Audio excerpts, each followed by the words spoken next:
Hey, this is your sister and ally, MOY FUNG, coming to you with another episode of MOY Talks, Life Beyond the Surface. Conversations intended to empower you to walk in wholeness and true freedom based on the Word of God. Listen in.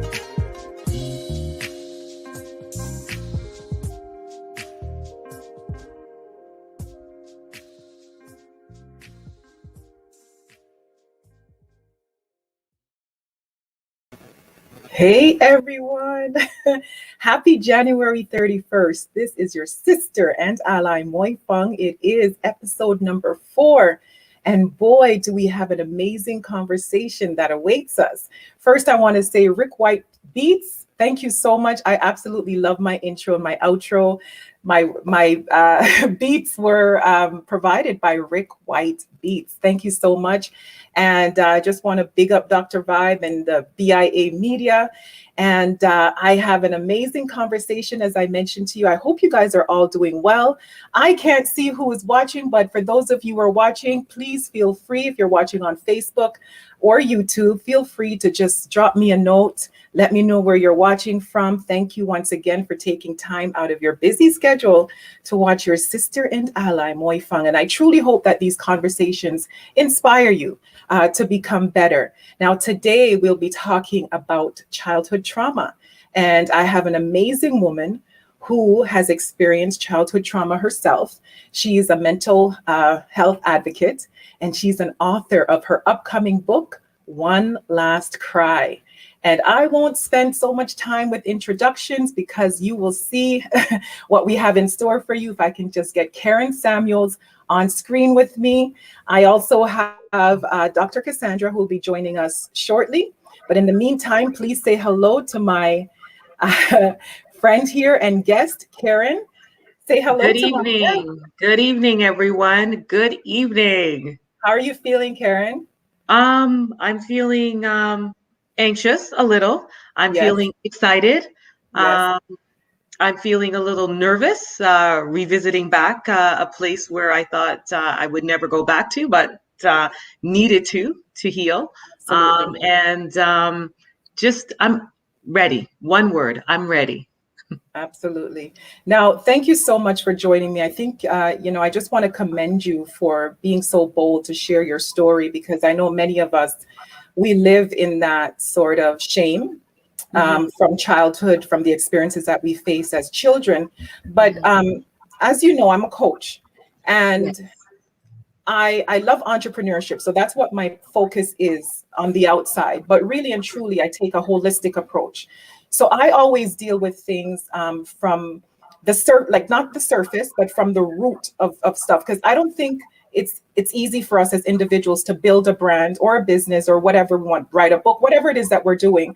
I don't believe it's healthy for us to build these wonderful things, but yet still our insides are not well. Right.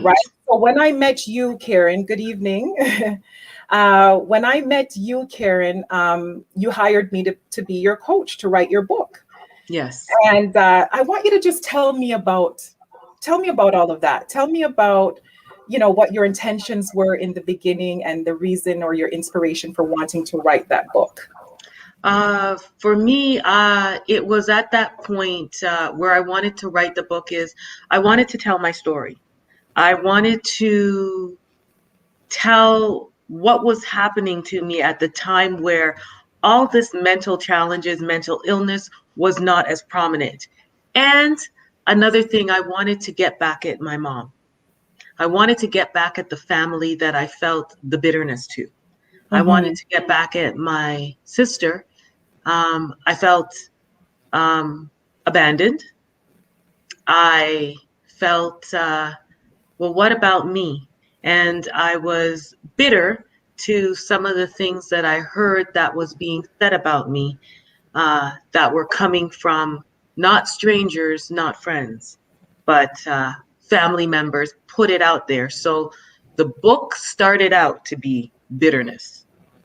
And what happened? From bitterness. And what happened? Well, I've told my story to a lot of people, but quickly, You and I met by accident. I'll just tell everybody. From work, I was summoned to get someone lunch. And at that time, I drove down to a Jamaican restaurant and I wanted soup. And it so happened that this restaurant was just opening when they should have opened 2 hours ago. And when you were there, we were waiting for what we wanted. And it so happened that I don't normally talk to women or smile and that's it. It was just that you said you were here for the soup too, but there was no soup ready. He had said it would be ready. I think it was going to be like an hour or 2 hours because he was just walking in as I was in there. And I don't know, there was just a bond. And we just had a short conversation. And I think I asked you, oh, can I have your number? Which is something I don't do. I'm looking back at myself and I'm just thinking, we go to this negative place and I wonder if she thinks I'm weird asking for her number. Does she think other things? And I honestly don't know, Moy, how I asked you for that. Mm-hmm. And I still don't know. I wasn't looking for friends. I didn't want a new friend. I still don't understand why I called you.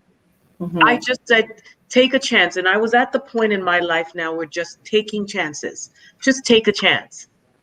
From there, we had a casual conversation, but I told you a little bit about me because you and I came from a similar place. I think it was Jane and Finch. And then I found out you knew people that I knew, and throwing certain things out there where I came from, you kind of knew that. That's what made me open up to you. You could tell where I came from, and just telling you snippets of the story. You said you need to write a book, which I've heard people say that to me already, need to write a book. But I never really looked into it like that because I didn't know how to do it. I just heard it's expensive. And then I didn't know if I had that to do Mm-hmm. it. Mm-hmm. Right? Because I was still trying to figure out, who am I? Yes. And yes. that was 45. I didn't know who I was. Mm-hmm. Yeah. So thank you so much for sharing that. And yeah, it's nothing is by accident, right? Mhm. And there's always a reason for everything. And we can see parts of that reason even right now as you're going through your healing process and Mhm. you're sharing with me on MOY Talks. I think it's absolutely amazing. I know. The Karen that I met back in that Jamaican restaurant, and when I first sat down with you to go through that session, is not the same Karen now, right? That's So correct. you've gone through immense growth, Mhm. and I'm so honestly so proud of you. Like, it literally brings tears to my eyes sometimes when I'm speaking with you. But when I sat down with you for that first time, I knew that it was more than just a book. I Mhm. feel like it was definitely, and we're going to introduce Dr. Cassandra shortly. Mhm. I knew it was something that was being orchestrated by God, right? So I knew your healing had a lot to do with that book. So yes, your book is a wonderful thing and it's going to be released soon, but there was a process that you had to go through in retelling your story. So I'm going to introduce Dr. Cassandra to our conversation, but then I want you to start to tell me a little bit about some of the things that you spoke about in your childhood. Now, I know there was quite a few things, but some of the most prominent things that stick out in your mind and how those things affected you into today as an adult, because that's what we know, right? We know that as adults, 95%, as individuals, really 95% of our personalities are developed at the age of 8. So whatever experiences that we have before by that time or before that time, it affects us even as adulthood. The way we view the world, the way how we interact with people, how we filter things, everything. And that's just like so immense. So let us welcome Dr. Cassandra with us. Hi. Good night. Hi. So Good Dr. evening, everybody. Good evening, Dr. Cassandra. Thank you so much for being with us today. And it's always such an honor to see you and to have you share your expertise. And really and truly, you need no introduction. But as we're talking about early and adverse childhood experiences, I'm hoping that you can just share a little bit about your background, Dr. Cassandra. Most definitely. So my background is in child and family development. I'm also a marriage and family therapist and a psychology professor. And so I kind of specialize in kind of understanding how contextual factors can impact you as an adult. And also too, I teach a class actually called Human Growth and Development, looking at our social, emotional, physical development from conception until death. And so when we're thinking about adversity during childhood, they're called adverse childhood experiences. They definitely, Moy, as you were saying, can shape our personality. It can impact our attachment styles, kind of our internal working model and the internal script that we kind of speak to ourselves. But the beauty of that, but the beauty also too, is that we can unwire some of those things as well with a lot of intentionality and a lot of internal work. And so I'm just so delighted to be here. I'm so delighted to hear from Karen as she shares her amazing story. And thank you so much for this opportunity.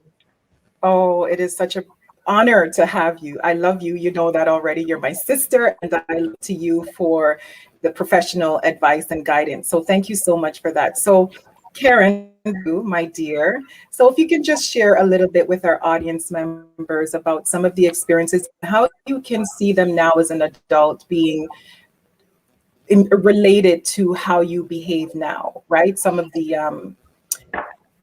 I'm going to go back to, there's just a few, like, I'm going to drop some words that I do in therapy, and this was part of me. Confusion, unloved, displacement, not fitting in, not belonging, and again, that love. So with that now, I'm just going to jump back to, I was born in Jamaica, and I only remember my dad and my grandmother. Now finding out my mom left me with my dad at 6 months. And I remember my dad taking me everywhere with him, putting me on his neck to watch the planes. I was asphyxiated with planes. I thought I was going to be a plane. I loved the engine, the roar of the plane, and seeing it come in and watching it fly. To this day, I do. And then I had my grandmother, who she would walk with me, tell me how much she loved me, and I was by her side. I used to suck my finger, and she would be pull it out of my mouth, but never in a rough way. She was always kissing and loving me, and so was my dad and my grandfather, kissing and loving me. And I would follow him because I used to love ice cream. He used to give me ice cream. I don't know how I remember this, but I do. I just remember after that, just one day, my grandfather was going to go, I thought, go get me ice cream. So I followed behind him. I couldn't be more than almost turning 4 or 3. And I was following behind him. And I remember my grandmother coming and running and snatching me back. And I cried because I couldn't go with him. My next memory after that was being on the porch of my grandmother's house, everybody in black, and my grandfather wasn't there. He is not my biological grandfather, but she married to this man. And I heard everybody crying, and I was confused. From there, just again, my daddy loving me, grandma loving me, my grandfather loving me. All of a sudden at 4, I remember we were on this big thing. And to my amazement, it was a plane. And I remember so excited. We were on the plane, and I remember wanting to look out the window. And my grandmother would not allow me to go by the window because she thought I was going to fall out. I don't know why, but she thought I was going to fall out. And she had the Bible in her hand. And she had me put my hand on the Bible when we were going up, and I was feeling it. And I wanted to move my hand from the Bible, but she would not stop holding on to the Bible. We ended up landing. And I remember walking out of those gates, and there was this woman there calling me with her hands wide open. And there was another little girl that was there. I do remember her. I know she was my sister, my older sister. And she was kind of just standing, just there. But she wasn't as excited as my mom. And my mom was calling me, but I didn't know at that time that was my mom. And my grandmother kept on shoving me towards her, but I kept on pulling back and holding on to my grandmother. She finally shoved me enough that I went. and that woman embraced me. I didn't feel anything. I was confused who this woman is. I know maybe I felt she was my mom, but I didn't know who she was. But I didn't feel any love from her. And now looking back from it, I didn't feel that I gave any love back either. I was confused. Then from there, we ended up in this family now. I was in a family that there was my stepdad at the time. He was just there in the house. I ended up having a sister. I think she was pregnant at the time. If I came here at 4, or she must have just had my younger sister. And then there was my older sister. And then we came into a house. I know I was walking into a house where there was a man in the house, but the man never really spoke to my sister and I. So again, I was just like, okay, all right. So it was awkward then. And again, confused. Growing up in Jamaica, I knew myself as Pepita. Peppy was my nickname, Samuels. Here, when I came here, everyone called me Peppy, which I was used to. My grandmother called me Peppy, but then she went away. Again, I felt abandoned. She went away and she went to live on her own. So where was she? Coming out of this love, there was this woman now that was just, she yelled a lot. Go do this, go do that, go do this. The confusion again, well, I didn't have my grandmother to hold me. I wasn't on the man that I seen. I couldn't climb on his neck. There was no planes to watch, and I didn't know how to react to the yelling. It was just a lot of yelling. I started school, and I remember going to school, and everyone in the neighborhood before school started, they knew me. I grew up in Jamestown. I came here from Jamestown. My first school was Greenholme Public School, and everyone knew me as Peppy. We went to church, it was Peppy. My first day of school, there was a teacher there, and she was calling everyone's name with at that time they used that board, that paper board, and she was calling and checking off everyone's name. Then she came by my desk, looked right at me and said, Karen Samuels. So I looked at her, because everyone else she went by would say here, and she told us to say here. And she goes, Karen Samuels. And I was looking at her, and she's looking at me dead in the eye. And she goes, Karen. And I said, and I was wondering, what's wrong with her? And she goes, Karen. And I said, who are you calling Karen? My name is Peppy. She looked at the board, her clipboard, and she said, it says Karen Samuels. And I said, Samuels, yes, but my name is Peppy. And she goes, it says here, your name is Karen. And I said, okay, here, confused, but I took what she said because she's the teacher. And I went home that day and I asked my mom, I go, the teacher was calling me Peppy. I'm sorry, calling me Karen. Who's Karen? And she goes, so stupid. You're dumb. Your name is Karen. Peppy is not your name. It's not no Pepita. It's your dad that wanted to call you that, and that I didn't want to give you no ugly name, and that's not your name. And don't be stupid. Karen is your name. That's when I learned my name was Karen. And again, the stupid part. And I'm thinking I'm dumb because I didn't even know my name. So started from there. And I think coming from there now, it just started with her just telling me I was in a place where I would come home. Again, there was a man in the house that would speak to her and speak to his baby. My younger sister that time was his baby. And then I had my older sister who was there, and we were close. We knew that we were one family because we came from one mother, one dad. So we were close. My older sister, she was more bold. She was more jump out there and to do things. And I admired her because I seen where my mom really loved her. And I tried to be like her. And she loved her because she used to talk about how long her hair was, how full her hair was, how beautiful her skin was and her body. And I admired that. And when my mom used to look at me, my mom used to call me, say my nose was too big. I was black. My hair is so dry and short. And she used to always constantly say, I look just like my dad. So I took that as the way she's telling me my nose was big, my hair was short, and she used to compare me to my older sister. You know, I wish you looked like her, but you look like my dad. You look like your dad. Again, confused. We came out of the same place. You're supposed to be this woman. Why can't you look at me the same way as you look at her? And then I thought, gosh, my dad's ugly because I'm ugly. And why did I have to look like my dad? Why couldn't I look like my mom? She's lighter. Her hair wasn't actually, I think her and I have the same kind of hair. Her hair was not long, but it was very soft. And I was just like, how can't I look like her? And why couldn't I do the things that would make her want me? Just going through there now, growing up with the household, I have another younger sister that came along, and she spent time with them. And when she spoke with Angie was more, well, my older sister, she was more, again, bolder. So she would talk certain things or say, you know, she wasn't doing certain things.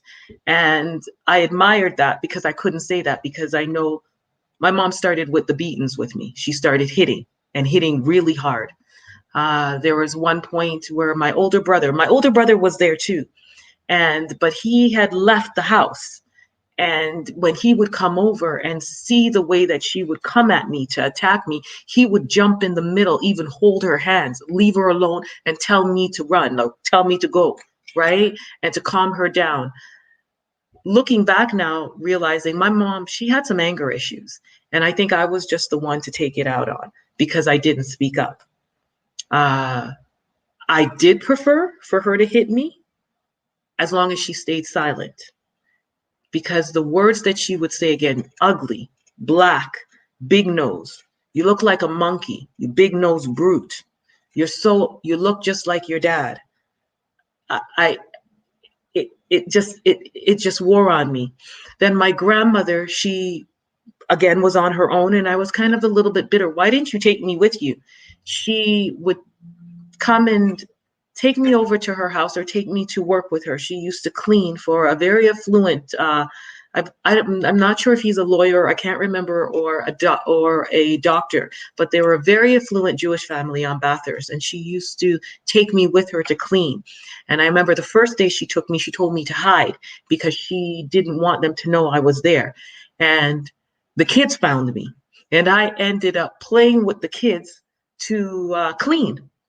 And I remember the mother came in the house and was talking to my grandmother, and I seen my grandmother look at me, and it was like that look, oh shoot, because she told me to hide, and here I was with the kids.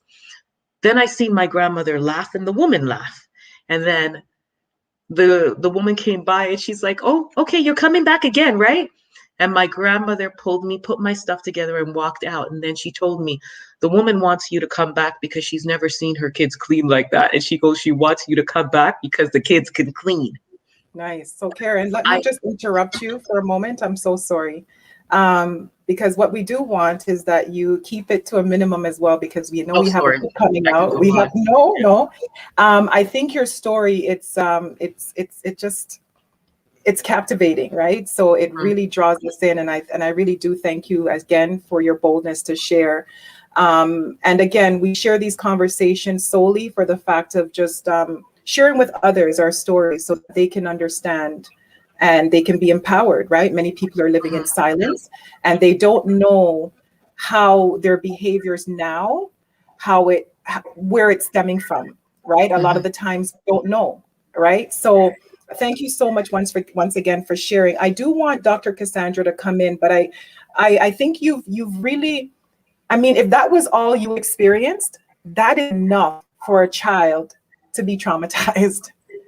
There's a lot in if that happened, let's say it happened over just a 1 year period and you experienced that, that is enough for a child to be traumatized. That uncertainty, that confusion, being called the names and all of that stuff. It's quite disheartening.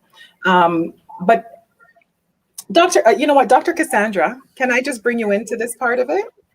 What do you have to say? Let's hear from you. Yes, yes. Karen, thank you so much for sharing. You've gone through so much. You were living with your grandparents and they showered you, it seems like, with just unconditional love. Your dad was, just enamored by you. And then this shift that, you didn't even really know about, and you go and you live with your mom. And, there are 5 critical needs for children, one of which is being accepted and included. And so you went to this new home environment with someone where you didn't have that connection, because what we see, you said that, I believe when you were 6 months old, your mother dropped you off with your father and grandparents. And actually, that's a very critical time for attachment. About 6 to 8 months is when an infant forms an attachment with that primary caregiver. So you didn't really have an opportunity to establish that at an early age. And so wired in within you and your young mind was you were attached to your grandparents. You were attached to your father. And then you were kind of plucked out of that situation and then put into a home environment where you didn't feel included, where you didn't feel accepted. And what that does is it just kind of, it makes us question ourselves, and to hear how, those comparisons, that's the thief of all joy, and to have that from your, mother figure, I imagine was something else. But I see that you're still here and you're here to tell your story as an overcomer. And so this is just some, just a power. I was just sucked in. I was just listening. It was just such a, captivating story. But, to have lived it, I know was a whole totally other experience. And so just thank you so much for sharing, because I know that sometimes that rejection, so many people who are going to listen or who are listening now, that may resonate with them. So I'm really excited to hear kind of your healing process that you are currently engaging in. So thank you so much for sharing. Nice. Thank you so much, Dr. Cassandra. So let's go there, Karen. Let's go to some of the experiences that you had in adulthood, and that caused you to seek help, really. You're on mute. Yeah. Sorry, the confusion again. Having my sister left home, and I felt she abandoned me again. She's leaving, and we ended up going to another, moving to Calgary. And then I was plucked out of there to come back, and I was upset with my sister running away. How could you? Why didn't you take me? I felt she was leaving me again. Coming back here, I was the main caregiver because my mother worked a lot, and I had my 2 younger sisters. My older brother, ended up in jail, and she needed to be here for him in Toronto. Coming back in a community, I came back to a community where I didn't speak the way that they thought I was supposed to speak. I didn't know, like, it was very Caribbean, and they were like, why do you talk like that? I didn't know how to speak Patois anymore. When I moved to Calgary, I asked people not to call me Peppy anymore, because at that point, Karen made me sound, I was more like the whites. Peppy sounded too black for me now, and I wanted to get rid of Peppy because that was ugly. And I came into Karen. Coming back here, all of that, certain things happened in my life moving forward from there, and it all came crushing down. I felt abandoned. I felt confused. I felt like I was trying to fit into some place I didn't, and I felt unloved. I didn't want to share it with anybody, because also my mom taught us, you don't beg people for anything. You don't tell people your business, right? And you toughen it up and you go through it. So I did. Went to the hairdressers one day. I was struggling with, again, things going inside my head. And I started, I couldn't figure out what was going on and what was this, but I ignored it. Went to the hairdressers to do my hair, woke up and I was in the hospital. I had a seizure. Then I started to have blackouts, didn't know what this is, and ended up having to give up my license and ended up on the bus someone there was talking about mental illness and mental challenges almost 6 years ago. That's when I knew something was there. Fortunately, my benefits from work allowed me, because also things happened at work with my memory loss, full memory loss. I didn't even remember who I was, couldn't remember. I know I was pregnant, couldn't remember, my daughter's middle name, just certain things just left me. And through there, I started to get support from a professional. It wasn't something that I wanted to do. And with the family members started, because people started to ask about me because I was around them, then all of a sudden I disappeared. And at that point, I think with my Facebook, I started to take pictures of myself and they seen the change. I didn't see the change, but people were seeing the change. And they were asking family members and they started to say that I was on drugs and I was going crazy. I heard it back and it did come from the family members, and heard again. I just went into hiding and I didn't want to be around anybody. And that was when I tried to, I attempted suicide by trying to drown myself because I didn't want to be here anymore. And I didn't know what to do. Fortunately, it didn't happen, but I got the help. And I will say with doing that, I got to talk to counselors. The first one didn't work. I hung up the phone. Second one didn't work. I didn't connect. The third one didn't work. It wasn't until the fourth one. And again, I had to open up myself. I wasn't opening up myself. And I was looking at things in a different way, not the way that I was taught. You don't beg anybody, don't take anything. And if you go get this help, you're crazy. I got to know myself. The book I started writing before even the memory loss. That was therapeutic to me. And the book had me visit certain things that I didn't want to. Again, I came from a bitter place. Now here in this light, I finally realized. I would tell people, if you asked me about my mom, I would give you my emotions, how much I hated her. I just realized late last year. I can't believe I'm saying this now, but I actually love her. If I didn't love her, it wouldn't affect me, but it is affecting me. I have the questions, why hasn't she called to look for me? But we haven't spoken in over 10 years. She doesn't know. They knew I was in the hospital. No one came to look for me. And I wanted that. And I still want that now. Again, I can't believe I'm saying this because I'm coming from that place where I thought I hated this woman. I wish she would just check up on me. I wonder why she doesn't wonder about me. So I have to conclude this all to say I still love her. I love her, and I'll go back to, I wanted that love from her. I know they say I got my dad, my grandmother's in heaven now, but I wanted it from her. Wow. Well, Karen, I sat with you for over 2 years, just over 2 years, and I know your story very well. But even till this day, it brings tears to my eyes because, as a person, as a parent, it's very disheartening. But we do know that as individuals, as we face trauma, as we experience trauma, if we don't deal with it, if we don't get healing for it, what we end up doing is passing it on to our children. Mm-hmm. So when we speak about your mother, really, she was hurting, mm-hmm. and that's, I think I tried to communicate that with you at some point. And, it's just hurting people hurt people, mm-hmm. and that's exactly what it is. So I listen to your story many times, and I always say, I do believe that your mother loved you or love you. I just, we know hurting people hurt people, because sometimes we don't know how to react. And coming from the Caribbean as well, what happens is Caribbean people, Jamaican people, we tend to say some things sometimes, a big head boy, or just little things that we think may not be harmful. Mm-hmm. But what happens is, if those words are spoken at such a delicate age, we take those things and we believe them to be true.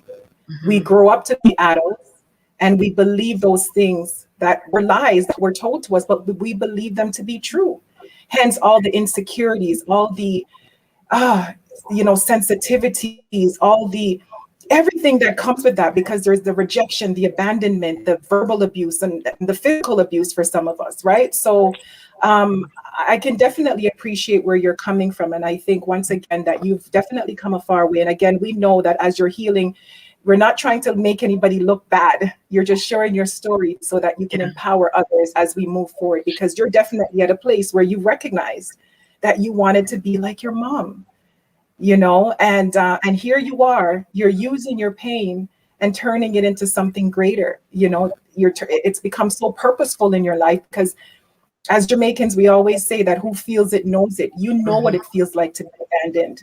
You know what it feels like to be rejected.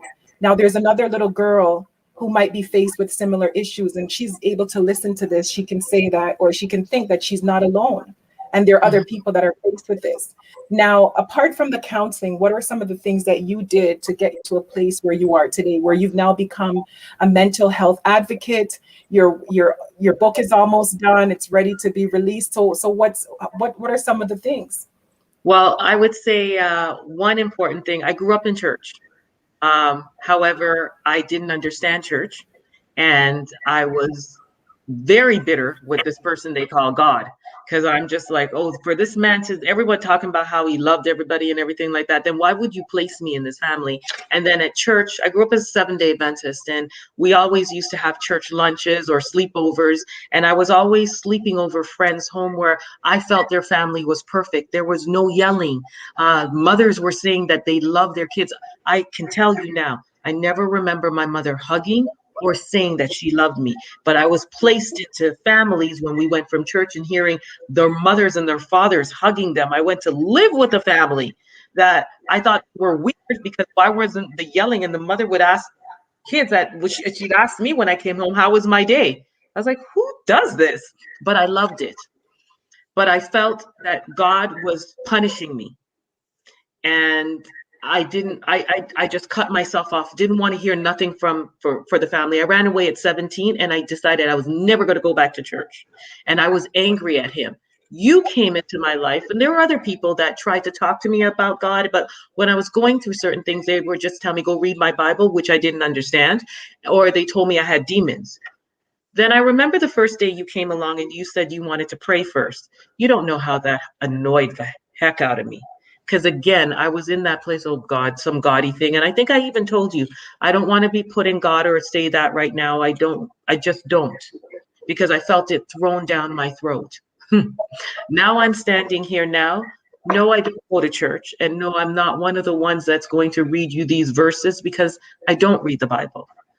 But I'm having this relationship with somebody out there, which I believe it is God, where I'm able to talk. And I am now, when I get to a place where I'm struggling, you know this, because I told you I'm not talking to nobody, and there's no God, and if God hates me. But now I go to him and I said, please, please, please, please take me out from there. If you're up there, you show me, you prove to me.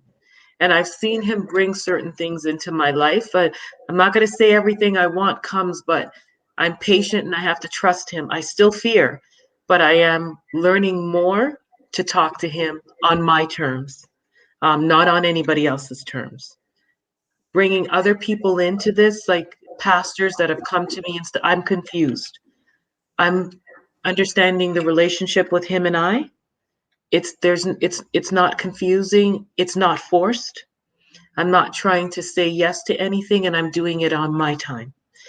When you come now, and you always, every time you see me, you want to drop in a word or prayer, it's not annoying me anymore. It's not long. The prayer is different from the prayers that I grew up with. It's just actually, you're just asking to protect me and help me to understand, or just thanking. And that's where I'm leading into. I thank him for still putting me here. And I'm trusting him. I had no trust in him.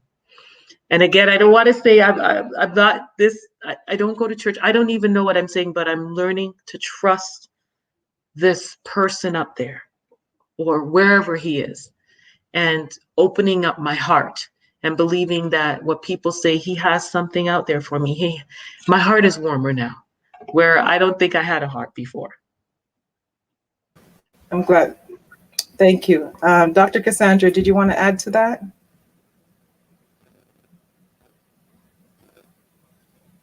Yes. You know, sometimes like when it comes, it's just so exciting to hear that just the warmth that you're saying that you're gathering, just in respect to, having God in your life now. And oftentimes, when we're thinking about trauma, in particular, sometimes just in general, not, in all types of relationships, it can kind of, harden us to that vulnerability and opening up. But to hear you do that, some is just really encouraging. And I'm just kind of sitting here just listening, and it's just really encouraging to kind of sit here and hear your story kind of come full circle. Mm-hmm, mm-hmm. Yeah, and I was very strategic, I believe, as I was dealing with Karen, but she didn't know that. But we just have to give thanks once again for where she's come. And inevitably, you talk about your relationship with God, the fact that you really just didn't want to have anything that's inevitable, right? There was a representation of what you thought God was all about that was obviously not the right representation. And based on that, that's the lens that you saw God through, right? And unfortunately, that is not, I think you know that by now, right? That is not, that Yeah. doesn't represent God. And the thing is, I was just speaking with a friend recently. I can't remember who it was, but, we had this similar conversation. Even when, God calls you, if there are stuff that you're dealing with, like really deeply embedded stuff, painful stuff, heartache and pain and rejection and all this, if we don't deal with it the right way, we can go to church. We can go to church for the whole of our lives, and Mhm. we could be unchanged. We have to be real about the issues that we're faced with. And that's why I'm so appreciative of you being with us today, because it's only when you're able to really identify the thing that you're for what it is, that is the only time that you can truly bring about change in your life and you can get healing. But if we go through our entire lives believing that we're okay when we're not okay, then that's what happens. We still battle, we're still hurting, we're still dealing with insecurities, we're still feeling unworthy ourselves. And we're going to this thing that makes us feel better. Like we go to this building that we call church, and it makes us feel better for the moment. But if we're Mhm. not truly giving it to God and allowing Him with what you're doing now, speaking to Him, asking Him to help you, then no Mhm. change is going to happen. Right. So I'm so glad that you're here once again. As it pertains to your book, what do you want people to know about your book? My book is my journey through becoming who I am right now at this moment. What led me here, again, some of my confusions, my insecurities, the way that I did not like myself, to even begin to love myself. But the journey with me accepting certain things about me, stop hiding. I was hiding a lot. I keep on saying I was the best actress out there. If they need someone to act, I got it. People thought I was confident. People thought I had no insecurities. I was this bold, strong girl. But when I looked at myself, when I was in my own quiet place with just me, I would cry. I wasn't impressed with me. I was tired of having to pretend. And the book was therapy. I needed to release. And again, the memory for me, revisiting back, okay, why do I keep on making these same errors? Why do I keep on, or why do I feel anger is one of the worst things that take over your body? You seen me when I get angry, when I spoke about my mother, did you hear the passion? Now I don't speak about her in the vile way that I do. I'm like, she had something going on and I triggered something in her. Um, I'm a little bit calmer with her. I don't wish the things, Moy, that I told you on her anymore.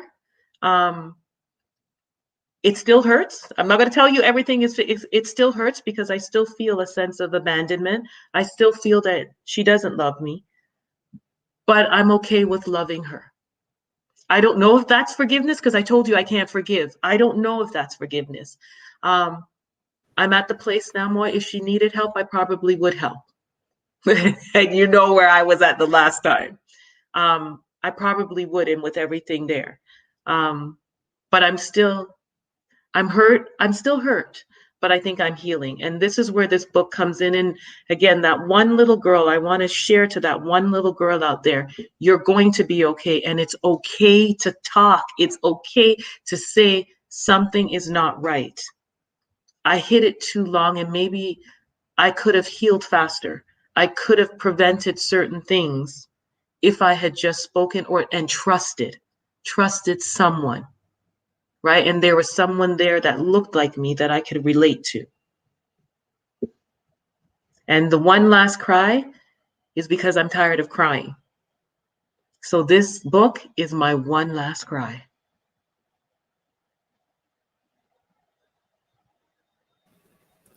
That is absolutely beautiful. It is amazing. The transformation is absolutely amazing. Thank you so much for sharing with us. Dr. Cassandra, let's hear what you would like to say about just her process in terms of healing and growth and development, and where she's coming from, where she is now. Whatever suggestions that you have, we're open to. Mute again. You're Okay. yes. I think it's just so powerful, the fact that, you're no longer in that place of anger.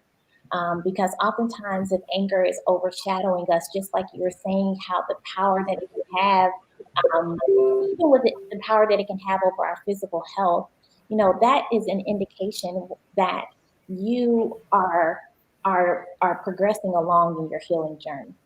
If you can think about that person and not rouse up a lot of negativity within you, then you know that is an indication that I'm making some progress in my healing journey.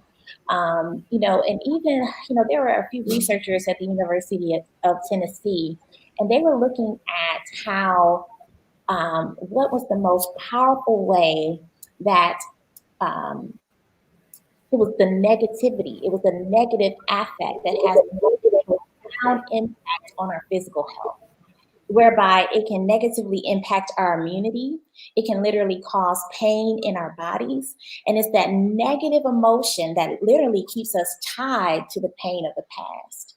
But when we're able to see the humanity in someone else, when you were saying that, I possibly, my mom was going through something of her own, and maybe I triggered something, you were able to see that, she's her own person who was going through her own process. And to be able to see the humanity in someone else means that you are progressing along in the process of forgiveness. And forgiveness doesn't take away the egregious nature of what someone did to you. It's just saying that I'm no longer going to allow that to control me with respect to my negative response. And that is freeing, that is liberating, and that helps you to show up as your best self in other areas of your life so that you can open up and be vulnerable in your most treasured relationships. And so I just think that, just to hear, it's just kind of like a full circle process that you've revealed. And the fact that you've documented it and you're sharing it with others, I know that it's also going to be very helpful for others to hear as well. And it's just that power of releasing, and that's the healing process at work. And so it's just so wonderful to hear that from you, Karen. The power of releasing. It's very liberating. Karen, do you have any final words? We have a few minutes left, and I've never done this before, but for those of you who are watching or listening in, if you have, I'll maybe take one question. Do you have one question for our guest, Karen? I think we'll be okay with taking one question if you do. In the meantime, Karen, are there any last words that you would like to share? I know, Dr. Cassandra had mentioned, just how the hurt and the pain can affect us physically, emotionally, physically, and otherwise. I'd love for you to kind of maybe just, not in too much detail, but just share a little bit in terms of how your physical health, you talked about the blackouts, and you talked about the seizures. Was there anything else that you saw within your physical man that was impacted by the mental health or the mental illness that you were going through, the anxiety and everything else, the depression possibly? I know you talked about suicide, but and I'm asking this question because for those people that are listening in, sometimes we go about our lives without much introspection and reflection and without really digging deeper. And we take things at face value. Oh, okay, well, I'm just, it's just a seizure. And I don't know how that happened. But oftentimes it can link to some of the stuff that are in our subconscious that we've been struggling with, the unforgiveness and all the stuff, the resentment and everything inside, that it eventually takes a toll on us. Do you want to just share a little bit about some of the things that you face, the symptoms that you face, so that for anyone listening, they can maybe have an idea of, maybe this might be a journey, a process of healing, just to begin their healing, if that. Sure. Quickly, I will just say it started off with the anger. I would blow up like instantly, and you wouldn't even understand why I was blowing up. You could have just said, your shirt looks yellow, and I would blow off. But it wasn't you. It was a lot of things that I held in, and then it was just something, maybe a word you said that would just trigger, and I wanted to get it out, and I just got it out. That a lot of the buildup just built, and I wasn't talking. I don't know where the seizures came along. They've done every test that the doctors, neurologists, everyone, sleep test. They said to me, medically, they can't find anything wrong. However, they know it's epilepsy, and epilepsy can be from a childhood with some, I don't show those symptoms medically, but it started in my 40s. This is all the doctor said. You don't have to say anything to me, but what changed in your 40s, which I know. I left, the family, the business. I was distorted. It left. Dr. Cassandra said something, that word release. That word to me, I'm not going to say I'm fixed. I have my days, but now I know how to channel that negative energy, which for me is the gym, which for me sometimes is writing, my affirmations. I still go through that battling with the churchy stuff, the Bible, but I found a little affirmation, fix your crown. And it just drops little tidbits, but it talks about God in a different way where it's not overpowering to me. My affirmations, I am beautiful, I am proud. Again, I'm releasing something. I do go back into those stages where I feel, not wanted, why? And I go back to the anger, but I'm aware of it now. And it takes me some time to bring it back and release. You said that word, release.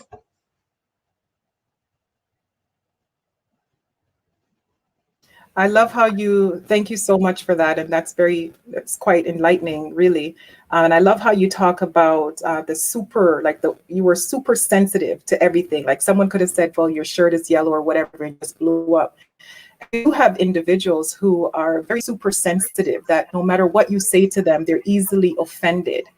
And so we might be going through our lives just as normal, and we might think that there's nothing huge that is wrong with us. But if we find ourselves in a space where we're just super sensitive, everything bothers us, everything we're offended by, then I think that's something to kind of stop and think to yourself, well, why am I so offended? Why am I so sensitive? I think it is good for us to really stop and look inwardly. And this is what I'm really hoping that this show will do is, and this is the reason for these conversations, is MOY Talks Life Beyond the Surface is not because MOY has nothing to do on a Sunday evening. MOY Talks Life Beyond the Surface is understanding that life is happening in real time. And guess what? Life is short also. So I always say that even if we live to see 100 years old, it's not worth it to live in anger, resentment, bitterness, addicted to different things, whether it be, because we self-medicate, right? Whether it be to sex, whether it be to alcohol, whether it be to even the addiction of always wanting self-approval, so it's not good to live in that space. And I just believe that when we're able to hear these stories, we're able to become enlightened in such a way that it will help us towards our own journey of healing, right? So, Karen, it's been amazing to have you. Once again, your bravery for sharing your story, it's phenomenal. Once again, we know that you are not looking for pity, really and truly. This is not like a pity party type of situation. This is a situation where you recognize where you are, you know where you're coming from, you understand the root causes to certain negative behaviors that you've been experiencing over the years, how it's affected you, your relationships. And now you're saying, listen, I don't want to maintain my silence anymore. I want to share. I want to be a voice to the people who feel like they don't have a voice, right? You're liberating people in the process of your healing. And that is phenomenal. We understand that you're not where you think that you ought to be, but I think nobody is really. We're all on a journey of growing and developing and healing to become our best selves, our whole selves. And I really commend you. I am so proud of you. Dr. Cassandra, if you have any final words, please, I'll just give you and Karen just a minute or so just to give your final words. I don't see any questions coming in from the audience members, and that is okay. But thank you, everyone that is watching. Karen, do you want to say anything to the audience members as well as Dr. Cassandra? Please just share. And Okay. Quickly, I want to say to both of you ladies, what helped me and to everyone else that may not be going through this, but has someone that is going through this, please listen. Moy, you took me on when I was bitter. You didn't judge me. And now I feel that with Dr. Cassandra. Your voice is very calming, and you're talking to me like I'm normal. Moy, you did the same thing, and you let me get it out, and you kept on saying, it's okay. You're going to get there. And I would be, oh, Lord, whatever. And your prayers were like, Lord, whatever. But I get it now. You knew I was going to get there. You believed in me. I believe that too. With you, Dr. Cassandra, you made me feel normal today. Like there's nothing wrong with me. So I want to say to everybody out there, listen without judgment and bring down your tone a little bit. And we are normal. For just sharing your amazing story, Karen. It was an honor to be able to sit here and listen and sharing your journey. And one thing is that just normalizing the fact that many of us have experiences. See, like early on in development, those are critical times. Just like when someone is expecting a baby. Think about it, when the heart is sprouting, when the limbs are sprouting, that's a very critical time. And even during childhood, it's a very critical time. So some of those messages, they get hardwired in our subconscious. And those hardwired messages that don't work for us sometimes are impacting the decisions that we're making currently. And so kind of having that opportunity, like Moy said, to go through self-reflection and say, what are some messages, some underlying messages that I'm living by that aren't working for me? And I have the power to rewire that. I can, continuously speak otherwise to myself. And I do not have to, my future doesn't have to be a repeat of the previous chapter of a script that was not working for me.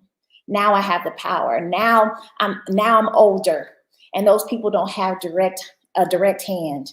And now in partnership, I can move forward and create the life that I want.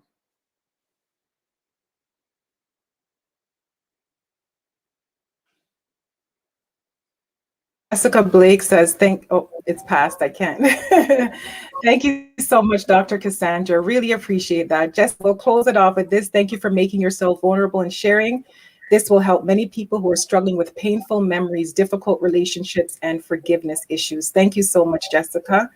It was such an honor once again to have each of you here.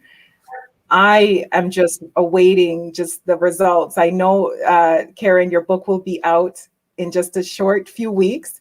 It's in the first phase of the editing, and I'm really excited for that. I think it will create a platform for you where you can share a little bit more. It will be available on Amazon, and I know you'll have tons of opportunities just to share your story.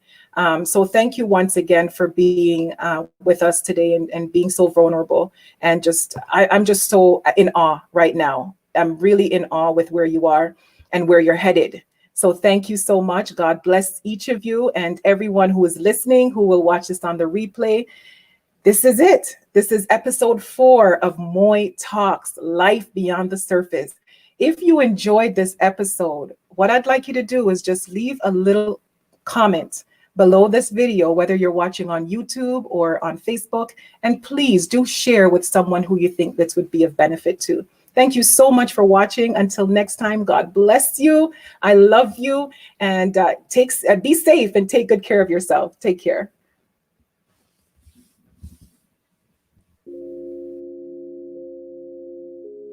Thank you so much for listening. Until next time, remember, life is way too short to be average, so don't shrink back.